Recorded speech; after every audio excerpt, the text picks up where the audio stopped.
Hello everyone, welcome to my channel. तो अभी अब हम बात करते हैं हमारी फंडामेंटल के अंदर नेक्स्ट टॉपिक की। तो भाई इसमें जो है ये टॉपिक हमारा जो है लास्ट है इस लेसन का। तो इसमें बता रखा केयर ऑफ डाइंग क्लाइंट्स कि जो पेशेंट मरने वाला होता है उसकी कैसे केयर करेंगे, कैसे पहचानेंगे साइन ऑफ अप्रोचिंग डेथ। तो आप कैसे साइन सिम्टम से आप पता करेंगे कि जो ये पेशेंट है इसकी डेथ होने वाली है। तो इसमें सबसे पहले फेशियल अपीयरेंस देखी जाएगी। तो फेशियल अपीयरेंस के अंदर हम क्या क्या देखेंगे कि मसल्स रिलैक्स हो गई हैं, चिक्स यानी कि गाल वगैरह जो है वो लटक गए हैं। ठीक है, moving in the out with each breath, जो सांस वगैरह है उसमें लेने में दिक्कत हो रही है। फेशियल स्ट्रक्चर्स है वो भी हमारा चेंज हो गया है इसके अंदर। और जो डेंटल्स हैं, कैन नॉट वॉर्म्स, जो हमारे जो दांत वगैरह हैं, जैसे कि किसी तरीके की अपीयरेंस है, नकली दांत हैं वो भी हमारे इस तरीके से नहीं। और डेंटल्स जो है वो रिमूव होना, निकलना स्टार्ट हो जाते हैं। माउथ का जो स्ट्रक्चर्स होता है वो कोलैप्स होना स्टार्ट हो जाता है। लिप्स जो है वो हमारे सिकुड़ने स्टार्ट हो जाते हैं, सिंक हो जाते हैं। मसल्स का लॉस होना स्टार्ट हो जाता है। और ब्लड, ये सब जो मसल्स की टोन्स वगैरह भी, यानी कि जब ब्लड की कमी होनी स्टार्ट हो जाती है तो उसके कारण ऐसा हो जाता है।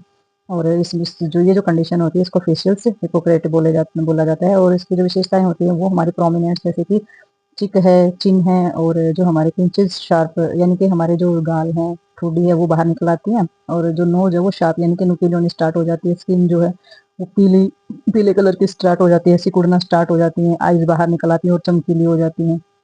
और जो साइड से हमारी जो नोज होती है, ड्रॉ नोज हो जाती है, with each of the inspiration, तो वो अंदर की तरफ मुड़ना स्टार्ट कर देती है। तो इस तरीके के हमारे कुछ साइन और सिम्टम्स दिखाई देते हैं जब पेशेंट की डेथ होने वाली होती है तब। तो इसमें नेक्स्ट हमारा दिया गया है change in the site, speech and hearings. तो इसमें कौन कौन से चेंजिंग आते हैं कि पेशेंट जो है दिखाई नहीं दे रहा, बोल नहीं पा रहा है, सुन नहीं पा रहा है। तो इसमें हमारे सामान्य ये सारी चीजें, जो साइट जो है दिखाई देना बंद हो जाता है पेशेंट को। प्यूपिल्स जो फेल हो जाते हैं, उनका जो रिएक्ट होता है लाइट का वो भी कम हो जाता है। और आइज जो है सिकुड़ने स्टार्ट हो जाती है और आधी जो है क्लोज हो जाती है हमारी हमारी नहीं, पेशेंट की। तो इसमें और आइज और जो स्पीच है उस बिकम्स ऑफ इंक्रीजिंग, क्या हो जाता है, डिफिकल्ट, यानी कि बोलने में जो है बहुत ज्यादा प्रॉब्लम क्रिएट होनी स्टार्ट हो जाती है, कंफ्यूजन स्टार्ट हो जाती है। ठीक है, अनइंटेलिजेंस से और फिर फाइनली इम्पॉसिबल, और हो सकता है धीरे धीरे वो बिल्कुल ही बोलने में असमर्थ हो जाए। और बोला जाता है कि hearing is thought be to retain longer, लेकिन जो सुनने की जो क्षमता होती है ना वो लंबे टाइम तक बनी रहती है। ठीक है, तो change of the respiratory system, तो रेस्पिरेटरी सिस्टम जो है वो रेगुलर एनिमेट हो जाती है, सांसें जो लेता है। और जैसे कि हमारे साइनस स्ट्रोक जो होता है, रिपीट स्लो हो जाता है हमारा सारी की सारी। और very slow of the streptos due to the presence of the secretions. ठीक है, तो जो हमारा जो सेक्रेशंस वगैरह होता है, स्राव वगैरह है, वो शुरू हो जाता है। और रेस्पिरेशन अनियमित हो जाता है, मतलब सांस जो है वो रेगुलर नहीं आती है, अटक अटक के, या आवाज आनी या गड़गड़ाहट आनी जो होती है वो इसके अंदर शुरू हो जाती है। ठीक है, तो नेक्स्ट देखेंगे इसमें हम। नेक्स्ट हम इसमें देखेंगे सर्कुलेटरी सिस्टम। तो सर्कुलेटरी सिस्टम में जो हमारा सर्कुलेशन है तो उसमें चेंजेस आने स्टार्ट हो जाते हैं। कारण क्या होता है इसके अंदर, इसमें जो टेम्परेचर है, पल्स है, या फिर हमारा रेस्पिरेशन है। ठीक है, ये सारी की सारी चीजें हमारी एनिमेट हो जाएंगी। रेडियल पल्स है वो भी हमारी फेल हो जाएगी, धीरे चलेगी या फिर बंद हो जाएगी। और इसमें जो पल्स होती है वो कंटिन्यू और समटाइम्स से, तो एपिस पल्स होती है वो हो सकता है कि वो कंटिन्यू चले थोड़ा सा लंबे टाइम तक। तो usually of the pulsations are seen even after the client has the stopping breathing. ठीक है, तो जो उसकी सांसें वगैरह जो होती हैं वो धीरे धीरे बंद होने स्टार्ट हो सकती हैं। तो इसमें कुछ हमारे आ जाते हैं गैस्ट्रोइंटेस्टाइनल सिस्टम के अंदर। क्या देखा जाएगा इसमें हमारा, देखा जाएगा कि हिपिगस हो रहा है। इसमें क्या जाता है, हिचकी आ रही पेशेंट को, या फिर उसको मन में चल रहा है, वोमिटिंग है, एब्डोमिनल टेंशन वगैरह है, ये सारी की सारी डिस्टेंस है वो देखा जाएगा। गैस रिफ्लेक्शन से डिसअपियर होनी स्टार्ट हो जाएगी। Can feel of the inability of swallow, और जो चीजें निकलने वगैरह की जो चीजें होती हैं उसमें इनएबिलिटी हो जाएगी, यानी कि निकलने में असमर्थ होना स्टार्ट हो जाएगा। तो ये चीजें देखी जा सकती हैं। जेनेटो यूरिनरी सिस्टम के अंदर क्या आ जाएगा, रिटेंशन हो जाएगा। यूरिन जो है, यूरिन का जैसे जो यूरिन की जो हमारे स्पिंस्टर्स जो होते हैं, तो स्पिंस्टर कंट्रोल जो होता है वो हो जाता है हमारा, यानी कि यूरिन पास आउट नहीं कर पाता है। ब्लैडर जो है वो ज्यादा फूल जाता है हमारा। और जो स्टूल लॉस होना स्टार्ट हो जाता है, क्योंकि स्पिंस्टर जो है वो कंट्रोल नहीं कर पाते हैं उसमें। तो स्पिंस्टर कंट्रोल नहीं होते हैं तो फिकल मैटर जो है, यानी कि जो मल होता है वो बाहर निकल जाता है। ठीक है, तो इसमें स्किन और जो हमारे मस्कुलर स्केलेटन सिस्टम जो होता है, स्किन में भी बिकम पाले, जो स्किन जो होती है पीले कलर की हो जाती है, ठंडी हो जाती है। वैसे पसीना आएगा और वैसे स्किन हमारी ठंडी हो जाती है। तो इस तरीके की अपीयरेंस जो है स्किन की दिखाई देती है जब पेशेंट मरण अवस्था के पास जाने वाला होता है तब इसमें फुलिशी या फिर कोल्ड स्वेट होना स्टार्ट हो जाता है। ईयर, नोज और कोल्ड टच, तो जब नाक, नो जैसे कि नाक है, ईयर है, उनको अगर छूते हैं तो कैसा लगता है, ठंडे ठंडा महसूस होता है अगर उन चीजों को छू के देखते हैं। और वैसे पसीना आता है, स्किन पीली पड़ जाती है। तो उसमें सारा का सारा जो है ब्लड जो होता है, when of the result of circulatory system fail होने की वजह से जो हमारी वेन्स वगैरह होती है उनके अंदर जो है ब्लड जो है वो जमना स्टार्ट हो जाता है। ठीक है, तो सेंट्रल नर्व सिस्टम के अंदर हमारा जो रिफ्लेक्शन होता है, यानी कि पेशेंट को पेन का और जो हमारा रिफ्लेक्शन होता है उसकी कमी होनी स्टार्ट हो जाती है, कम होना स्टार्ट हो जाता है। और क्लाइंट जो है रेस्टलेस हो जाता है, लैक ऑफ ऑक्सीजन, ऑक्सीजन की कमी होनी स्टार्ट हो जाती है, जैसे बेचैनी होनी स्टार्ट हो जाती है। और बॉडी टेम्परेचर भी जो है हमारा बढ़ना स्टार्ट हो जाता है। तो बॉडी टेम्परेचर वैसे बढ़ेगा और body surface are cool, body का जो सरफेस होता है वो हमें ठंडा लगेगा और बॉडी के अंदर जो टेम्परेचर होता है वो हमारा बढ़ेगा। ठीक है, तो ये सारी की सारी चीजें नर्वस सिस्टम के द्वारा के अकॉर्डिंग हमारी देखी जाती हैं। नेक्स्ट इसमें आ जाता है साइन ऑफ क्लिनिकल डेथ। तो क्लिनिकल डेथ जो हमारी होती है उसमें हम क्या साइन और सिम्टम देखेंगे, तो इसमें साइन ऑफ क्लिनिकल डेथ के अंदर हम देखेंगे एब्सेंस ऑफ पल्स, कि भाई हम कैसे इस चीज को प्रूव करेंगे कि भाई इसकी डेथ हो चुकी है, तो हम उसकी पल्स देखेंगे।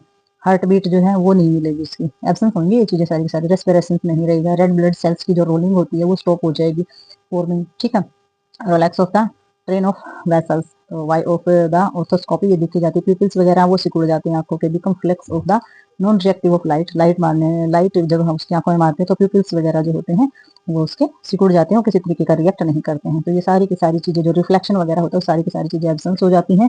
तो ये हमारे साइन और सिम्टम्स है, इससे ये पता चलता है कि भाई जो पेशेंट है उसकी डेथ हो चुकी है। ठीक है, तो ये साइन देख करके आप समझ सकते हैं। तो नेक्स्ट देखते हैं इसमें हम, तो ये कुछ पॉइंट है हमारे care of the body after death. जो हमारी बॉडी जब पेशेंट की डेथ हो जाती है, जो उसकी बॉडी होती है उसकी केयर आप कैसे करेंगे, तो ये देखना है आपने, क्योंकि नर्स की रिस्पॉन्सिबिलिटी होती है। अगर उसकी ड्यूटी वहां पर होती है तो फिर वो कैसे ध्यान रखेगी डेड बॉडी का।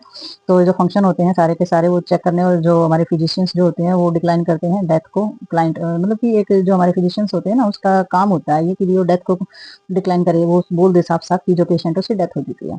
ठीक है, client are not legally death until of the physicians of the certificate death. तो ये हमारी जो डेथ होती है ना, तो डेथ पेशेंट की बेशक से हो जाए, लेकिन अगर कागजी तौर पर या कानूनी तौर पर अगर ये डिक्लेयर नहीं होता है, सर्टिफिकेट अगर नहीं बनता है, तो उसकी डेथ नहीं मानी जाती है। Nothing should be the done and the wood interfere with life. तो आप उसके जो जो नहीं माना जाता है कि लाइफ में इंटरफेयर नहीं किया जाता, यानी कि उसकी डेथ सर्टिफिकेट जब तक नहीं बन लेता तब तक मान्य नहीं होती है, और हमेशा पॉसिबिलिटी होती है लाइफ की, मतलब शरीर के अंदर जीवन संभव होने की। तो फिजिशियंस जो है फिल करेगा डेथ सर्टिफिकेट, तो उसमें before the body is taken home, और उसके बाद ही जो डेड बॉडी होती है वो घर पे ले जाई जा सकती है।